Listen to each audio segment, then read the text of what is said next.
Hello everyone. तो इस video में हम लोग कंटिन्यू करने वाले हैं हमारे इंडियन मेंटल हेल्थ एक्ट को।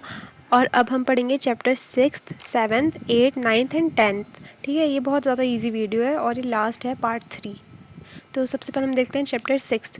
तो ये किससे डील करता है? जो चैप्टर 6 है, जुडिशियल इंक्वायरी होती है। इसमें किस चीज़ की जुडिशियल इंक्वायरी होती है? देखो, कुछ पेशेंट्स होते हैं ना कि उन पे बहुत ज़्यादा प्रॉपर्टी होती है, तो फिर कई बार ऐसा होता है कि वो कैपेबल नहीं होते उस प्रॉपर्टी को हैंडल करने के लिए, या फिर कैसे क्या करना है। तो फिर जो हमारे गवर्नमेंट है वो क्या करवाती है, एक गार्जियन प्रोवाइड करवा देती है, या फिर उसको मैनेजर भी कह सकते हैं, या फिर गार्जियन कहते हैं वैसे, जो क्या करेंगी, उनकी प्रॉपर्टी को डील करेंगी, उनको वो मैनेज करेंगे। ठीक है, अगर पेशेंट कैपेबल नहीं है अपनी प्रॉपर्टी को मैनेज करने के, और कैपेबल है तो वेल एंड गुड। उसके बाद है चैप्टर 7। इसमें क्या होता है कि अगर जो हमारा मेंटली इल पेशेंट है, उसके पास प्रॉपर्टी ही नहीं है, उसके पास कोई फाइनेंशियल ऐसा बैकग्राउंड कुछ नहीं है कि वो अपनी केयर या फिर अपने जो भी इसेंशियल नीड्स हैं उनको खुद से वो कर सकता है, तो फिर उन पेशेंट के लिए जो गवर्नमेंट है ना, वो खुद से फंड्स देती है, खुद से फाइनेंस उनका संभालती है, खुद से एक्सपेंसेस देती है। तो ये था चैप्टर 7। जो चैप्टर 6 है उसका सेक्शन क्या है? वो है सेक्शन 54 के अंदर। जो चैप्टर 7 है वो है सेक्शन 78 के अंदर। उसके बाद आता है चैप्टर 8। तो इसमें कुछ नहीं है, इसमें राइट्स आते हैं पेशेंट के, 3-4 राइट्स हैं। ये आते हैं सेक्शन 81 के अंदर।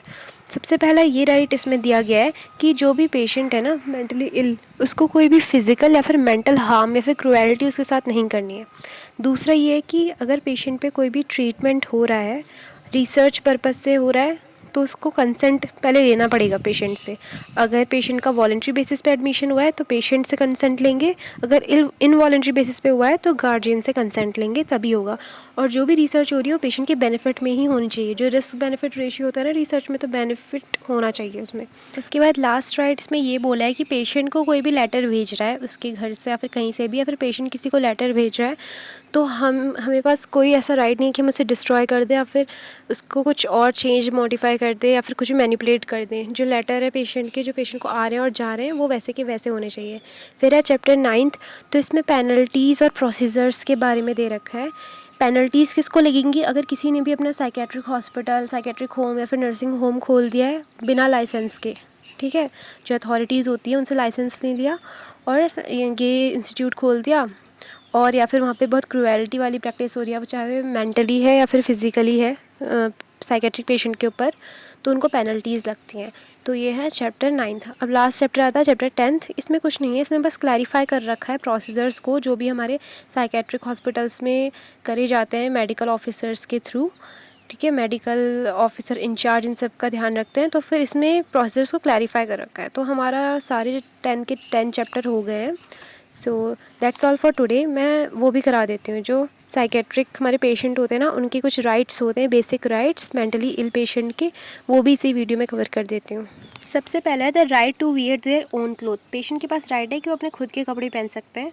The right to have individual storage space for their private use. अब जैसे हम सब हैं, सबको अपना एक प्राइवेट स्पेस चाहिए होता है, तो फिर उन पेशेंट्स के पास ये राइट होता है कि वो अपना एक प्राइवेट स्पेस ले सकते हैं, उसे यूज़ कर सकते हैं अपने इंडिविजुअल स्टोरेज, जो भी उन्हें करना है उस चीज़ के लिए। ठीक है, फिर है the right to keep and use their own personal possessions. तो फिर पेशेंट की जो भी पर्सनल चीज़ें हैं ना, वो पेशेंट अपने पास रख सकता है, उनको यूज़ कर सकता है, क्योंकि उसकी खुद की चीज़ें हैं। उसके बाद आता है the right to spend some of their money for their own expenses. Patient के पास जो उनके खुद के पैसे हैं वो अपने खुद के एक्सपेंसेस के लिए पेशेंट यूज़ कर सकते हैं। फिर है the right to have reasonable access to all communication media like telephone, letter writing and mailing. Patient को एक्सेस दी जानी चाहिए किस चीज़ के लिए? कम्युनिकेट करने के लिए, जैसे कि टेलीफोन अलाउ करना चाहिए, और राइटिंग लेटर्स, और उनके लेटर्स को हमें कुछ मैनिपुलेट नहीं करना है, मेल वगैरह कर सकते हैं पेशेंट। फिर है the right to see visitor every day. तो जो भी विजिटर्स आते हैं तो उनको पेशेंट देख सकते हैं, ये नहीं कि हम पेशेंट को हाइड कर दे रहे हैं या फिर देखने नहीं दे रहे। The right to treatment in the least restricted settings जो है वो हमें ज़्यादा ज़्यादा स्ट्रिक्ट नहीं रखनी है। ठीक है, उसके बाद the right to hold civil service status. For example, अगर पेशेंट कोई सोशल वर्कर था, कोई मतलब सिविल सर्विसेज की जॉब में है पेशेंट, तो फिर ये नहीं है कि हम उनसे उनकी पोस्ट छीन लेंगे, या फिर वो उनका जो टैग है मतलब उनकी जो सिविल सर्विस स्टेटस है उस चीज़ को हम उनसे ले लेंगे, ऐसा नहीं होता है। वो पेशेंट अपने पास होल्ड करके रख सकता है।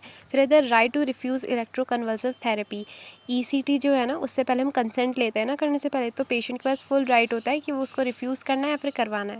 उसके बाद the right to manage and dispose of property and execute wills, तो पेशेंट के पास ये राइट होता है कि वो अपनी प्रॉपर्टी को खुद मैनेज कर सकता है, पेशेंट की मर्ज़ी, पेशेंट को जो भी करना है उसका। तो ये सारे राइट्स थे हमारे। So that's all for today. Okay, bye.